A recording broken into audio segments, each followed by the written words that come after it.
Hello दोस्तों, स्वागत है आप सभी का CSM मार्गदर्शनी पर। और आज है हमारा क्रैक BPSC प्रीलिम्स इन 35 डेज़ का पहला दिन, जिसकी हम शुरुआत करेंगे प्रीवियस ईयर क्वेश्चन डिस्कशन से। तो आज हम देखेंगे एंशंट इंडिया। एंशंट इंडिया एक ऐसा मेजर पोर्शन है जहाँ से BPSC हर साल लगभग 6 से 8 क्वेश्चन पूछता है और इसका ट्रेंड जो है वो धीरे धीरे इंक्रीज़ हो रहा है। तो इसीलिए हमारी पहले लेक्चर की जो शुरुआत होगी वो इसी मेजर पोर्शन से होगी, ताकि इस एक वीडियो के थ्रू हम अपने इन 6 से 8 क्वेश्चंस को टारगेट कर सकें। तो सबसे पहले हम डिस्कस करेंगे 70th BPSC में जो हमारा क्वेश्चन पेपर आया था, उसमें प्राचीन भारत से रिलेटेड जितने भी क्वेश्चन आए थे उन सभी को। तो फर्स्ट क्वेश्चन था, चेर राजवंश की राजधानी क्या है। चेर राजवंश जो था वो संगम काल से संबंधित है और ये केरल के क्षेत्र में स्थित था और इनकी राजधानी थी कुरवूर, करूर या वंजी। तो इन तीनों में से जो भी नाम होगा आप उसे टिक करेंगे, कुरवूर, करूर या वंजी।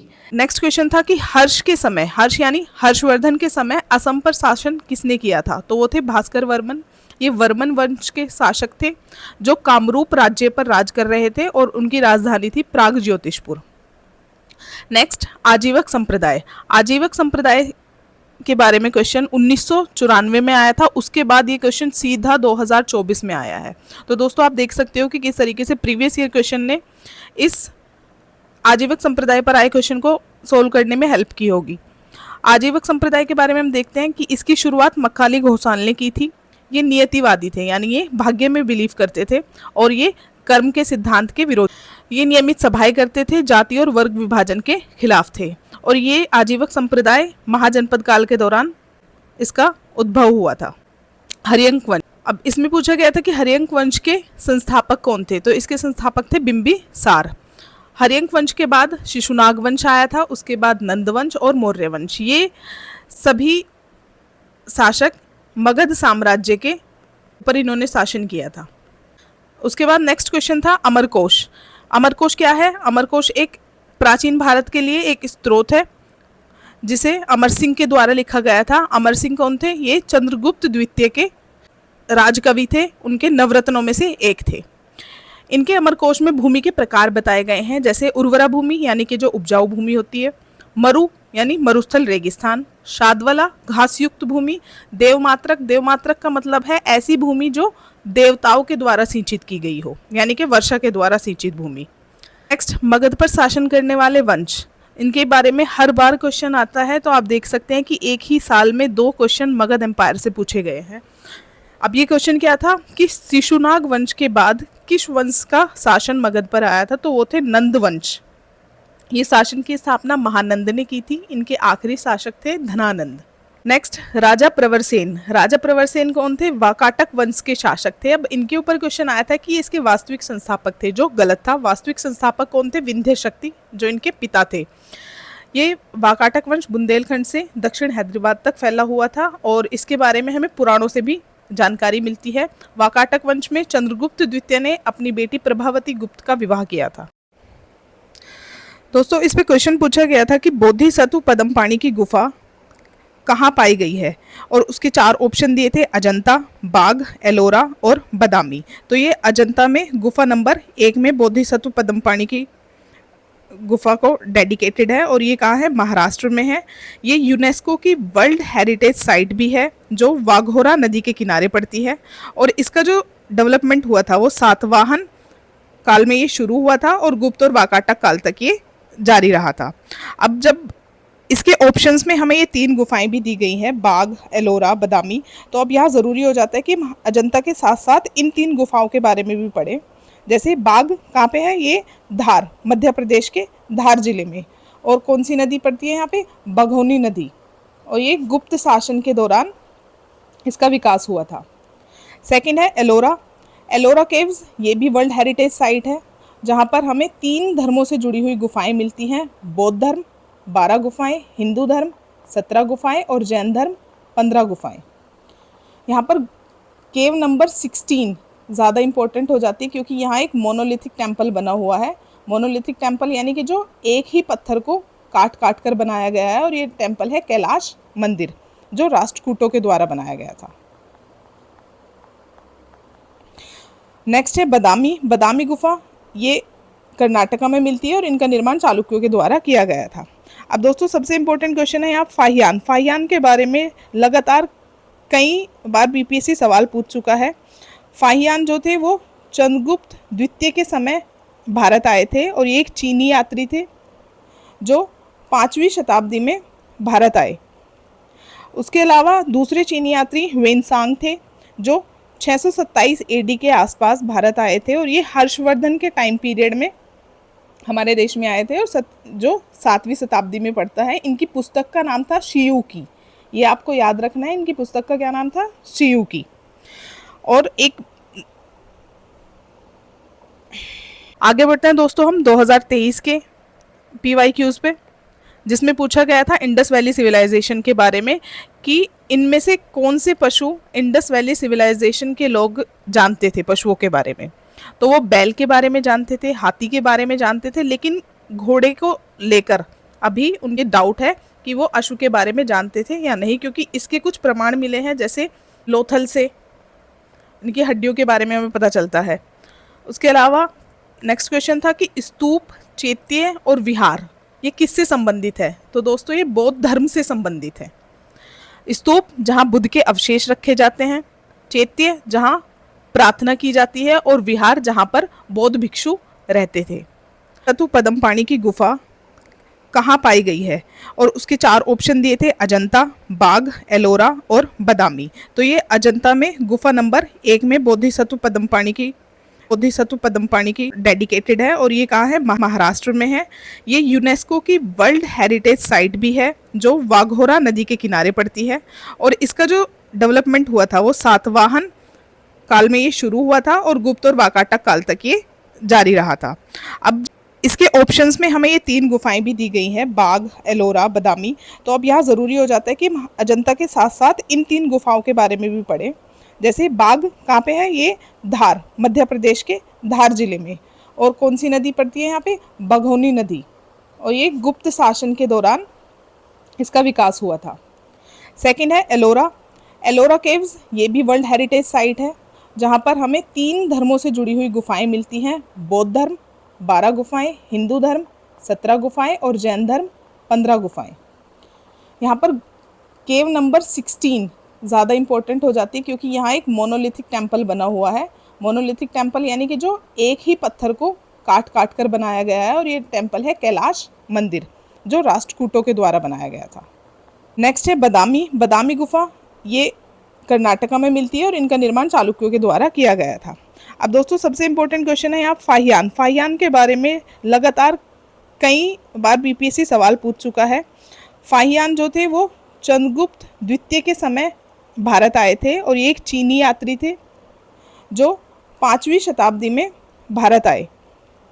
उसके अलावा दूसरे चीनी यात्री ह्वेनसांग थे जो 627 एडी के आसपास भारत आए थे, और ये हर्षवर्धन के टाइम पीरियड में हमारे देश में आए थे और जो 7वीं शताब्दी में पड़ता है। इनकी पुस्तक का नाम था शियुकी। ये आपको याद रखना है, इनकी पुस्तक का क्या नाम था, शियुकी। और सवाल पूछा गया था कि ह्वेनसांग किस शहर गए थे जो कपास के वस्त्रों के लिए, जो कॉटन क्लॉथ्स के लिए फेमस था। तो वो कहाँ गए थे, मथुरा। ये आपको याद रखना है। साथ ही एक सवाल इनके ऊपर आया था कि ये कितने वर्ष नालंदा में रहे थे। तो ये 6 वर्ष तक नालंदा में रहकर इन्होंने पढ़ाई की थी। इन 2 चीनी यात्रियों के अलावा एक और चीनी यात्री आए थे, सुंगियान।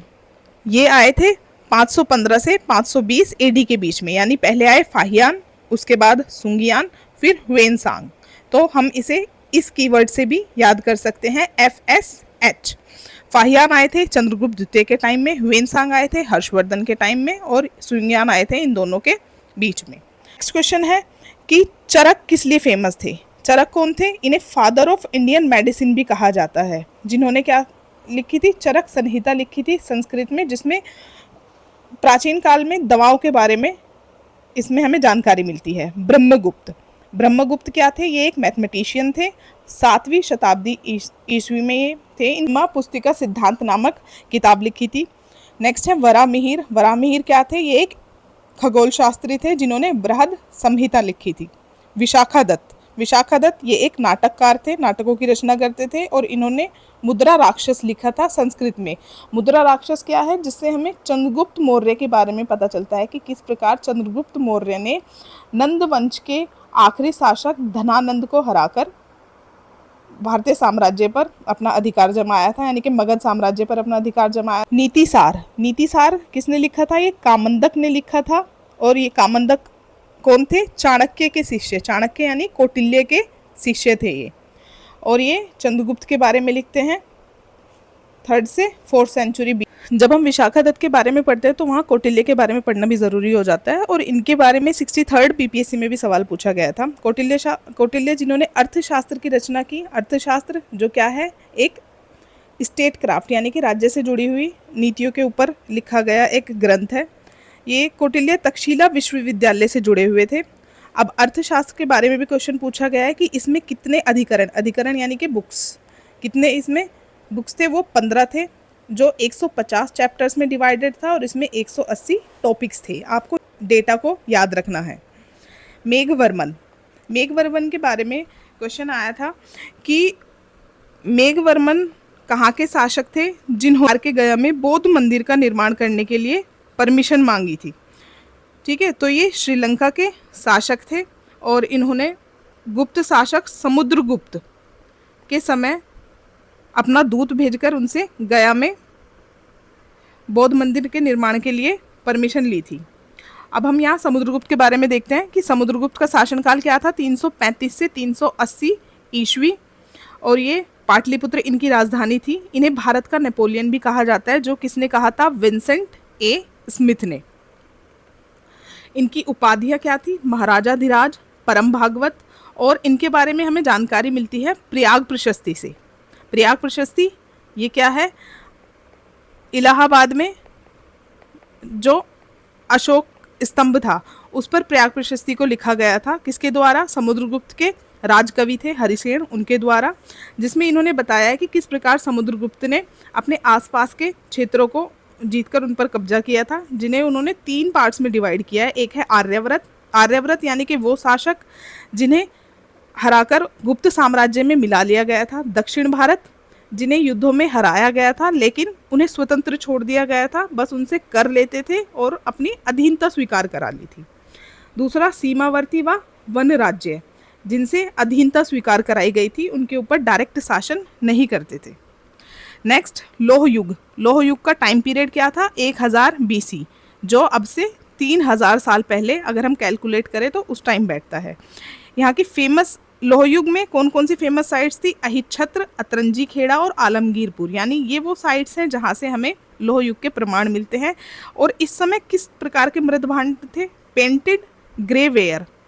नेक्स्ट क्वेश्चन है, गंगा के दक्षिण के क्षेत्र को क्या कहते हैं? तो उस क्षेत्र को क्या कहते हैं? मगध, जिसके बारे में सबसे पहले अथर्ववेद में मिलता है। मगध साम्राज्य की शुरुआत किसने की थी? बृहद्रथ ने की थी। इन्होंने पहली जो राजधानी, सबसे पुरानी राजधानी मगध की थी, राजगृह, जिसे गिरिव्रज भी कहा जाता है। और इसका अर्थ है पहाड़ियों से घिरी हुई भूमि। मैपिंग के थ्रू देख सकते हैं कि गंगा नदी इसके उत्तर में है, सोन नदी पश्चिम में है, दक्षिण में विंध्य पर्वत है और इसके पूर्व में चंपा साम्राज्य। जूनागढ़ अभिलेख। जूनागढ़ अभिलेख के बारे में बीपीएससी कई बार सवाल पूछ चुका है। ये अभिलेख किससे संबंधित था? ये शक शासक रुद्रदमन से रिलेटेड था और इसकी रचना 2री शताब्दी ईस्वी में की गई थी।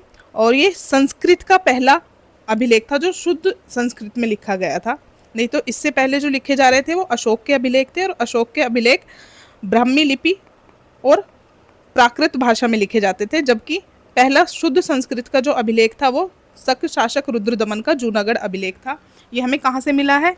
ये गुजरात के गिरनार क्षेत्र से मिला है, जो सौराष्ट्र में पड़ता है। सुदर्शन झील के बारे में ये बात करता है कि सुदर्शन झील थी जिसका बार बार पुनरुद्धार कराया गया था। इस झील का निर्माण सबसे पहले चंद्रगुप्त के प्रांतीय गवर्नर पुष्यगुप्त ने कराया था।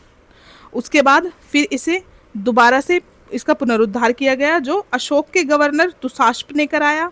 उसके बाद स्कंदगुप्त के द्वारा इसका पुनरुद्धार किया गया और पालित थे एक शासक, उन्होंने इसका पुनरुद्धार कराया। तो अगर क्वेश्चन आता है कि जूनागढ़ अभिलेख कहाँ से मिला है, तो वो गिरनार से मिला है, रुद्रदमन से रिलेटेड था और ये संस्कृत शुद्ध संस्कृत का पहला अभिलेख था। नेक्स्ट क्वेश्चन पूछा गया था कि देवगढ़ का मंदिर जो झांसी में पड़ता है और गढ़वा का मंदिर जो इलाहाबाद के पास है, ये किस शैली के मंदिर है? तो ये नागर शैली के मंदिर हैं जो गुप्त काल में बनाए गए थे। भारत में मंदिर निर्माण की जो शुरुआत हुई थी वो गुप्त काल में हुई थी। और ये देवगढ़ का जो मंदिर है वो दशावतार मंदिर है। दशावतार यानी विष्णु जी से संबंधित मंदिर है। 6ठी शताब्दी में बनाया गया था, नागर शैली। और ये पंचायतन, पंचायतन यानी यहाँ एक मेन सेंटर, मेन डीटी होती है और उसके चारों तरफ जो सहायक देवता होते हैं उनके मंदिर बनाए जाते हैं। तो ये है पंचायतन शैली। अब इनकी एक और प्रमुख विशेषता है कि यहाँ जो द्वार होगा, द्वार पर गंगा नदी और यमुना नदी की मूर्तियां बनाई जाती है गेट के ऊपर। नेक्स्ट, चंद्रगुप्त द्वितीय। चंद्रगुप्त द्वितीय कौन थे? गुप्त शासक थे। और इनके बारे में देवी चंद्रगुप्तम नाटक किसने लिखा था? विशाखा दत्त ने लिखा था, जिसमें हमें पता चलता है इनकी पूरी हिस्ट्री के बारे में कि किस प्रकार इन्होंने अपने भाई रामगुप्त की हत्या की। रामगुप्त कौन थे? जिन्होंने गुप्तकालीन शासक थे, ये एकमात्र ऐसे शासक थे जिन्होंने तांबे के सिक्के चलाए थे। अगर क्वेश्चन आता है कि तांबे के सिक्के चलाने वाले शासक कौन थे, तो वो रामगुप्त थे। अब रामगुप्त के ऊपर शक शासकों के द्वारा हमला किया गया था और इनकी पत्नी ध्रुव देवी को अगवा कर लिया गया था, तो उनको छुड़ा कर लेकर आए थे चंद्रगुप्त द्वितीय। और उसके बाद इन्होंने अपने भाई रामगुप्त की हत्या कर दी थी और ध्रुव देवी से विवाह कर लिया था। और ये सारी जानकारी हमें विशाखा दत्त के देवी चंद्रगुप्तम नाटक से मिलती है। विशाखा दत्त कौन है? जिन्होंने मुद्रा राक्षस भी लिखा है। मुद्रा राक्षस से हमें किसके बारे में जानकारी मिलती है? चंद्रगुप्त मौर्य के बारे में जानकारी मिलती है। अब चंद्रगुप्त द्वितीय ने बाघ सिक्के चलाए थे, यानी कि इनके इन सिक्कों पर बाघ, टाइगर की आकृति छपी होती थी और ये चांदी के सिक्के थे। इन्होंने विक्रमादित्य नामक उपाधि ली थी और ये उपाधि इन्होंने कब ली? उज्जैनी के रुद्र सिम्हा तृतीय को हराकर इन्होंने विक्रमादित्य की उपाधि ली। साथ ही इनकी जो राजधानी थी वो पाटलिपुत्र थी और अन्य मुख्य जो शहर इनके समय विकसित हुआ वो उज्जैनी था। और इनके पिता कौन थे? समुद्रगुप्त। के बाद वर्धन वंश। वर्धन वंश की शुरुआत कहाँ हुई थी? थानेश्वर, हरियाणा में। किसने? इसके संस्थापक कौन थे? पुष्यभूति। याद रखना है, इसके संस्थापक थे पुष्यभूति और इसके सबसे शक्तिशाली जो शासक थे वो थे हर्षवर्धन। हर्षवर्धन, इनका समय था, कार्यकाल था 606 से 647 ईस्वी। राजधानी इन्होंने अपनी कन्नौज में शिफ्ट कर ली थी। और इनके कवि थे बाणभट्ट, राजकवि थे इनके बाणभट्ट, जिन्होंने हर्षवर्धन के ऊपर एक पुस्तक लिखी थी, हर्षचरित। साथ ही एक और दूसरी पुस्तक थी कादम्बरी। यहाँ हर्षचरित इंपॉर्टेंट हो जाती है क्योंकि हर्षचरित के ऊपर कई बार सवाल पूछा गया है कि हर्षचरित किसकी पुस्तक थी? तो ये बाणभट्ट की थी। किसके बारे में थी? राजा हर्षवर्धन के बारे में थी और ये एक संस्कृत का टेक्स्ट है। नेक्स्ट, कुषाण वंश। कुषाण वंश ये पोस्ट मौर्यन रूलर्स थे और ये किस लिए फेमस थे? रोमन साम्राज्य के साथ व्यापार करने के लिए फेमस थे। और ये व्यापार किस मार्ग के द्वारा होता था? रेशम मार्ग के द्वारा।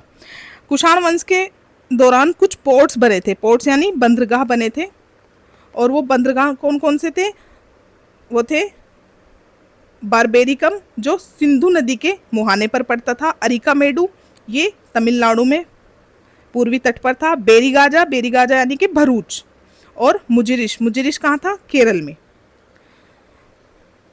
अब रोमन साम्राज्य के साथ केवल कुषाण वंश ने ही व्यापार नहीं किया था, बल्कि इनके अलावा चेर जो मुजिरिश पोर्ट से व्यापार करते थे, पांड्य जो अरिकामेडु पोर्ट से व्यापार करते थे। और इन जगहों से हमें रोमन सिक्के मिले हैं, साथ ही कुछ रोमन मृदभांड भी मिले हैं। मृदभांड यानी कि बर्तन।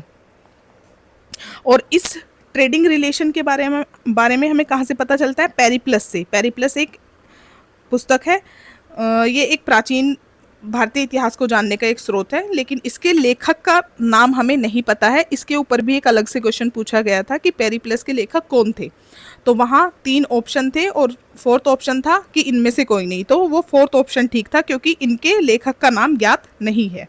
नेक्स्ट है जीवक। जीवक कौन थे? जीवक मगध साम्राज्य के बिंबिसार के वेद थे। ये क्या थे? एक राज्य वेद थे। और बिंबिसार कौन थे? मगध के हर्यंक वंश के संस्थापक थे। दोस्तों, हमें मगध वंश को बार बार पढ़ना है, रिवाइज करना है, ताकि हमें ये शासकों के नाम याद हो जाएं। हर्यंक वंश के संस्थापक कौन थे? बिंबिसार। इनके राजवेद थे जीवक। जीवक को अवंती के राजा चंद्रप्रद्योत और गौतम बुद्ध की बीमारी का इलाज करने के लिए भेजा गया था। तो हमें इस कॉन्टेक्स्ट में भी जीवक का नाम याद रखना है। अब है हड़प्पाई स्थल। हड़प्पाई स्थलों के बारे में भी सवाल पूछा जाता है कि जैसे कौन कौन सी साइट्स जो है ये हड़प्पा से संबंधित थी, या फिर किसी पर्टिकुलर, जैसे मान लीजिए ये जुते हुए खेत, तो अगर इसके बारे में सवाल पूछते हैं कि ये कहाँ था, तो वो कालीबंगन में पाया गया था। तो इस प्रकार बहुत सारी साइट्स जो है, ये सभी साइट्स अलग अलग साल में पूछी गई हैं। अब जैसे हड़प्पाई स्थल के बारे में पूछा था कि लोथल जो है वो कहाँ पड़ता है, तो लोथल कहाँ है, गुजरात में। इसका एक्सकवेशन किसने किया था, SR राव ने, यानी कि इसकी जो खोज की थी वो SR राव ने की थी। ये कौन सी, भोगवा नदी के किनारे पड़ता है। भोगवा नदी किसकी सहायक नदी है, ये साबरमती की सहायक नदी है। और यहाँ पर हमें चावल का भूसा और फायर पिट्स यानी अग्नि वेदिकाएं मिली हैं। साथ ही इसका हम एक करंट से जोड़कर भी पढ़ते हैं, क्योंकि ये इम्पोर्टेंट साइट है, तो हो सकता है इसके करंट का भी कोई क्वेश्चन आ जाए। तो यहाँ पर नेशनल मैरीटाइम हेरिटेज कॉम्प्लेक्स बनाया जा रहा है, किसके द्वारा, भारत, पोर्तुगल और फ्रांस के द्वारा। नेक्स्ट साइट है हमारी कालीबंगन, जो राजस्थान में पड़ती है। यहाँ से हमें क्या मिले हैं, फायर अल्टर्स यानी अग्नि वेदिकाएं मिली हैं और जुते हुए खेत मिले हैं। राखीगढ़ी हड़प्पा सभ्यता की सबसे बड़ी साइट है, जो हरियाणा के हिसार जिले में मिली है और ये सरस्वती नदी के किनारे मिली है। और इसीलिए ऐसा कहा जा रहा है कि भारत में पाए जाने वाले हड़प्पाई सभ्यता के स्थलों को सरस्वती सभ्यता का नाम दिया जाना चाहिए। नेक्स्ट है डाबरकोट किस जगह है, बलूचिस्तान में, झोब वैली में। बनावली ये हरियाणा के हिसार में ही पड़ता है। और इस पे क्वेश्चन था कि इसका एक्सकवेशन किसने किया था, तो वो RS बिष्ट थे। आप याद रखेंगे बनावली और बिष्ट। यहाँ से हमें टेराकोटा के हल मिले हैं। एक साल इसमें क्वेश्चन आया था कि टेराकोटा हल कहाँ से मिले हैं, तो वो बनावली से मिले हैं। एक बार क्वेश्चन आया था कि बनावली का एक्सकवेशन किसने किया है, तो वो बिष्ट ने किया है। ठीक है, आपको ये चीज़ें याद रखनी है। IVC क्या थी, IVC यानी इंडस वैली सिविलाइजेशन। ये एक प्री हिस्टोरिक यानी कि ऐसा टाइम पीरियड जिसके बारे में हमें लिखित स्रोत नहीं मिलते हैं। लिखित स्रोत यानी कि हड़प्पा के हमारे पास लिखित स्रोत है तो, लेकिन अभी तक इनकी लिपि पढ़ी नहीं गई है, तो इसीलिए इसे प्री हिस्टोरिक फेज में रखा जाता है। इसका टाइम पीरियड था 2500 से 1700 BC। यहाँ के जो मृद भांड है वो लाल कलर के हैं। ये भी क्वेश्चन पूछा गया था कि हड़प्पाई मृद भांडों के ऊपर कौन सा कलर किया जाता था, तो वो लाल रंग के मृद भांड थे जिनके ऊपर काले रंग से डिज़ाइन बनाए जाते थे। अब ये कुछ एक्सकावेटर्स के नाम हैं जिन्होंने हड़प्पाई स्थलों की खोज की थी, जैसे RD बनर्जी, KN दीक्षित और MS वत्स। इन्होंने रंगपुर साइट की खोज की थी। विंसेंट A स्मिथ ये कोई एक्सकवेटर नहीं थे, ये एक हिस्टोरियन थे जिन्होंने अर्ली हिस्ट्री ऑफ इंडिया नामक किताब लिखी थी और इन्होंने समुद्रगुप्त को नेपोलियन ऑफ इंडिया का। नेक्स्ट है बौद्ध परिषद। दोस्तों बौद्ध परिषद के बारे में कई बार BPSC डायरेक्ट सवाल पूछ चुकी है और इसीलिए यहाँ हमने चारों की चारों बौद्ध परिषदों को और उनके जो उस समय के शासक थे और अध्यक्ष थे उनको कंबाइन करके यहाँ पे दिया है। तो आप इस टॉपिक को बिल्कुल मिस मत करना, ये मोस्ट इम्पोर्टेंट टॉपिक है एंशंट इंडिया का। आइए देखते हैं, जो फर्स्ट बौद्ध काउंसिल हुई थी वो कब हुई थी, 483 BC, यानी कि जिस वर्ष गौतम बुद्ध की को निर्वाण प्राप्त हुआ था उसी वर्ष ये पहली परिषद आयोजित की गई थी 483 में। जगह कौन सी थी, राजगृह। इसके अध्यक्ष थे महाकश्यप और शासक थे उस समय अजातशत्रु। और इसमें परिणाम क्या हुआ था कि यहाँ सूत पिटक और विनय पिटक की रचना की गई थी। ठीक है, तो आपको याद रखना है 483 BC राजगृह में महाकश्यप इसके अध्यक्ष थे, अजातशत्रु शासक थे और सूत पिटक और विनय पिटक की रचना की गई थी। सेकेंड बुद्धिस्ट काउंसिल का आयोजन 100 साल के बाद 383 BC में किया गया था वैशाली में और इसके अध्यक्ष थे सब्बा कामी या सर्वकामी और इस समय शासक थे काल अशोक। और इसका आउटकम क्या था कि यहाँ पे बौद्ध धर्म का 2 संप्रदायों में विभाजन हो गया था, स्थाविरवादी और महासांघिक में। थर्ड बुद्धिस्ट काउंसिल अशोक के समय आयोजित की गई थी। इसका टाइम पीरियड कई सोर्सेज में अलग अलग है, तो अगर यहाँ 250 BC आए तो भी ठीक है और 247 BC आए वो भी ठीक है। इसका आयोजन किया गया था पाटलिपुत्र में। इसके अध्यक्ष थे मोगलीपुत्तिश, इस समय शासक थे अशोक और इसका आउटकम था कि यहाँ अभिधम पिटक की रचना हुई थी। सुत पिटक और विनय पिटक की रचना हुई थी फर्स्ट में और अभिधम पिटक की हुई थी थर्ड में, और सेकंड का आउटकम क्या था, स्थाविर और महासंगिक में विभाजन हुआ था। फोर्थ बुद्धिस्ट काउंसिल ये फर्स्ट एडी यानी कि फर्स्ट सेंचुरी एडी में 98th एडी में ये ऑर्गेनाइज की गई थी। कुंडलवन, कश्मीर के कुंडलवन ग्राम में इसका आयोजन किया गया था और इसके अध्यक्ष थे वासुमित्र, जिन्हें असिस्ट किया था अश्वघोष ने, और इस समय शासक थे कनिष्क। और इसका आउटकम था कि बौद्ध धर्म का विभाजन हो गया था हीनयान और महायान में। महायान को लेकर एक डायरेक्ट क्वेश्चन आया है कि भगवान बुद्ध को भगवान की श्रेणी में किसने रखा, तो वो महायान थे जिन्होंने गौतम बुद्ध को भगवान की श्रेणी में रखा था। उसके अलावा बोधिसत्व की अवधारणा किस बौद्ध संप्रदाय से रिलेटेड है, तो वो महायान से रिलेटेड है। बोधिसत्व की अवधारणा क्या है कि ये जो बोधिसत्व है वो बाकी सभी के निर्वाण की प्राप्ति के लिए अपने निर्वाण को पेंडिंग में रखते हैं। ठीक है, इसी प्रकार आगे जब हम पढ़ते हैं वो है गौतम बुद्ध के बारे में। गौतम बुद्ध, इनका जन्म हुआ था 563 ईसा पूर्व और इन्हें निर्वाण प्राप्ति हुई थी 483 में। अब इनसे रिलेटेड जो सबसे इम्पोर्टेंट सवाल है वो आता है इनसे जुड़े हुए स्थलों के बारे में। तो वो 4 स्थल हैं जिन्हें हम LBSK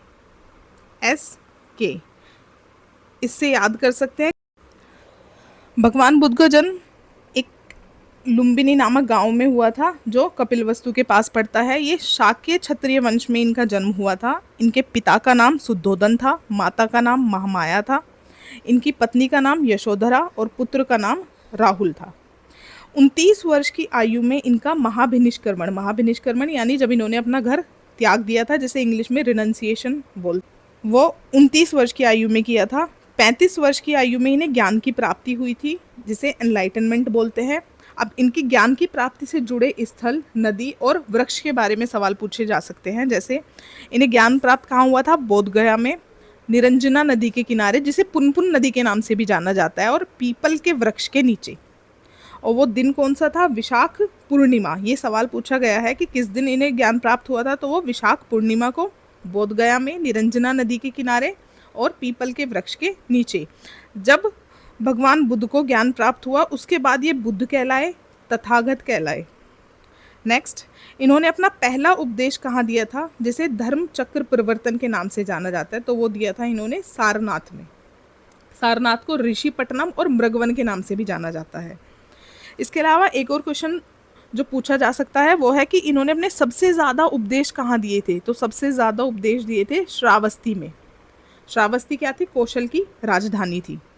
इनकी शिक्षाएं क्या थी, शिक्षाओं में 4 आर्य सत्य थे, जिसमें बताया गया था कि दुख है, हमेशा रहेगा, और उस दुख का एक कारण होता है, उस दुख का निवारण भी होता है, और निवारण करने के लिए इन्होंने आस्थांगिक मार्ग दिया था। तो आपको ये याद रखना है कि 4 आर्य सत्य और आस्थांगिक मार्ग किसने दिया था, तो ये भगवान बुद्ध ने दिया था। गौतम बुद्ध को महानिर्वाण की प्राप्ति कब हुई थी, 80 वर्ष की आयु में हुई थी, और ये कुशीनगर में हुई थी। यहाँ निर्वाण का अर्थ है दीपक का बुझ जाना, यानी कि मृत्यु और जन्म के चक्र से मुक्ति। मृत्यु और जन्म के चक्र से मुक्ति, और ये इन्हें कहाँ प्राप्त हुई थी, वो कुशीनगर में प्राप्त हुई थी। तो इन 4 शहरों के नाम इंपॉर्टेंट हो जाते हैं, इन 4 साइट्स के नाम इंपॉर्टेंट है, लुम्बिनी, बोधगया, सारनाथ और कुशीनगर।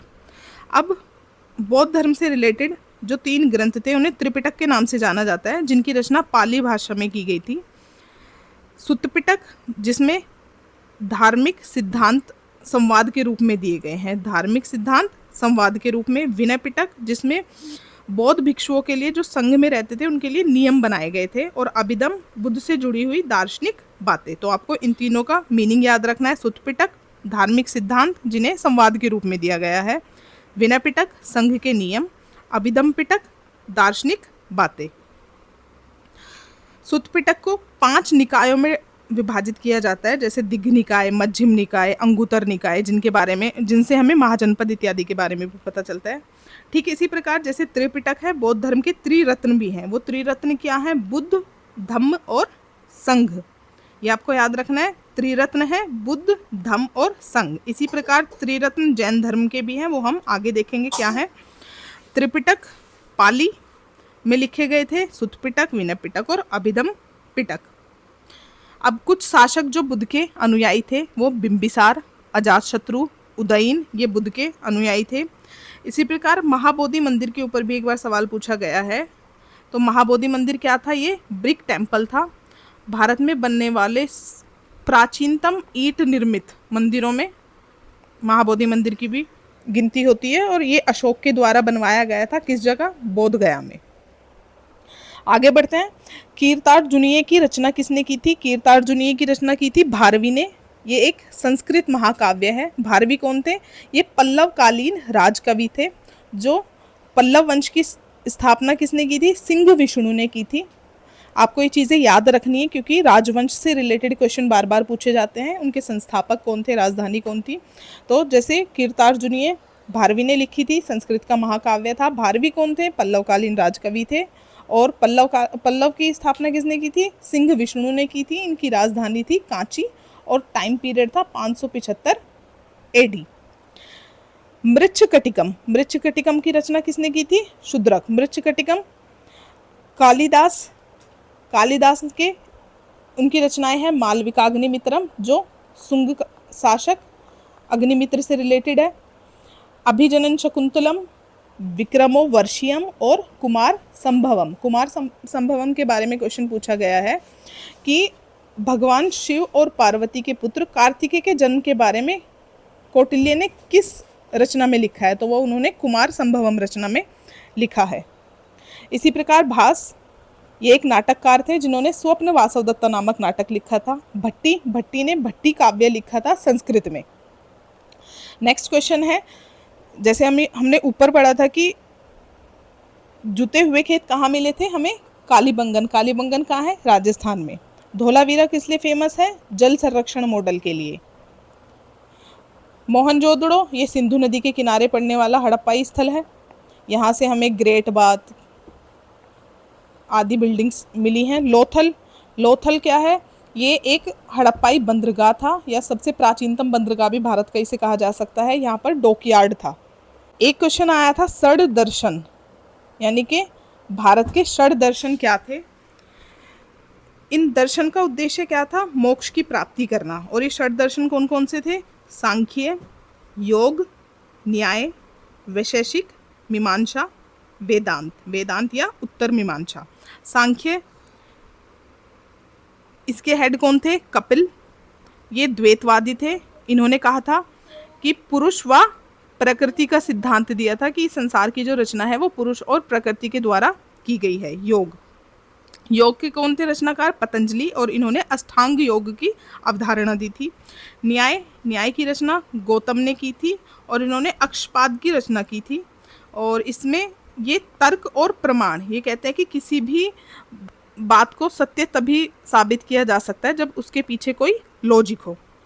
वैशेषिक की रचना कणाद ने की थी, और इन्होंने इसमें यज्ञों की महत्ता के ऊपर ज़्यादा फोकस किया है। और एटम थ्योरी, क्वेश्चन पूछा गया था बीपीएससी में कि एटम थ्योरी, अणु सिद्धांत किसने दिया था? तो वो वैशेषिक ने दिया था। और वैशेषिक के सिद्धांतकार कौन थे? कणाद। मीमांसा या पूर्व मीमांसा, ये जैमिनी के द्वारा दिया गया था। और इनका मानना था कि वेद है, वेद ही असली ग्रंथ है, वेद ही असली रचनाएं हैं। वेदांत यानी उत्तर मीमांसा, ये बद्रायण के द्वारा दिया गया था। इन्होंने ब्रह्म सूत्र की रचना की थी, और जिसमें उपनिषदों की व्याख्या की गई है। ब्रह्मा, आत्मा और मोक्ष के सिद्धांत को बताया गया है। नेक्स्ट क्वेश्चन है हमारा सूत्रकाल पूछा गया था कि ये कब से कब तक था? तो सूत्रकाल था 800 से 600 BC, जिसे धर्मशास्त्र काल भी कहा जाता है। बोगज कोई इंस्क्रिप्शन के बारे में सवाल है। बोगज कोई इंस्क्रिप्शन ये तुर्की क्षेत्र से मिला है, जिसे एशिया माइनर भी कहा जाता है। और इसके बारे में ये जो बोगज कोई अभिलेख है वो कहता है कि आर्य जो थे वो मध्य एशिया से आए थे। ये 14th सेंचुरी BC का है, और इसमें और ऋग्वेद में देवताओं के नाम में कुछ सिमिलैरिटीज़ हैं, जैसे इंद्र देवता आदि के नाम जो हैं इनमें सेम देखने के लिए मिलते हैं। अगर आपको ये PDF और ये वीडियो लेक्चर अच्छा लगा है तो आप इसे लाइक करो, शेयर करो और चैनल को सब्सक्राइब करो ताकि कोई भी अपडेट और कोई भी नोटिफिकेशन आपसे मिस ना हो। धन्यवाद।